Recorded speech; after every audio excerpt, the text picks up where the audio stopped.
we're going to see a verb that occurs in the active form, and then we're going to see it in the passive form. Let me say that in plain English then. They called someone a liar. They called Nuh a liar. They called Ibrahim a liar. They called Lut a liar, etc., etc. That's active, because who called them a liar? They did. Their nations did. If you say, Musa was called a liar, that's passive. Musa was called a liar. In other words, you're not saying who called him a liar. You follow? So now what you're going to get is, وَإِن يُكَذِّبُوكَ, if they're going to call you a liar, the Prophet's told, فَقَدْ كَذَّبَتْ قَبْلَهُمْ قَوْمُ نُوحٍ وَعَادٌ وَثَمُودُ وَقَوْمُ إِبْرَاهِيمَ وَقَوْمُ لُوطٍ وَأَصْحَابُ مَدْيَنَ. Long list.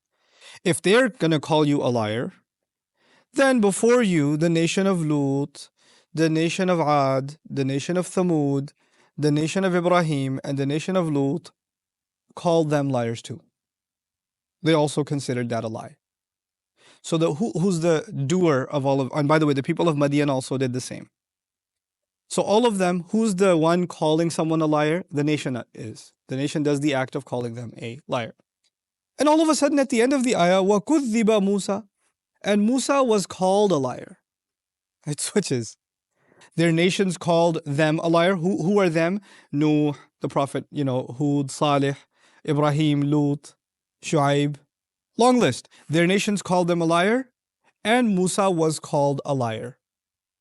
So it's weird, because you're expecting, and his nation called Musa a liar too.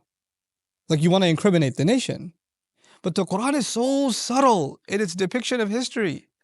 Musa's people are the Israelites. They didn't call him a liar. The Pharaoh called him a liar, and the Pharaoh's people called him a liar that are not his people. So he was called a liar, but not by his nation. So it switches immediately to capture the accurate, account of history, that his own people actually accepted him as a prophet, gave him a hard time anyway, but they didn't call him a liar. Fir'aun did. Those people did. Subhanallah.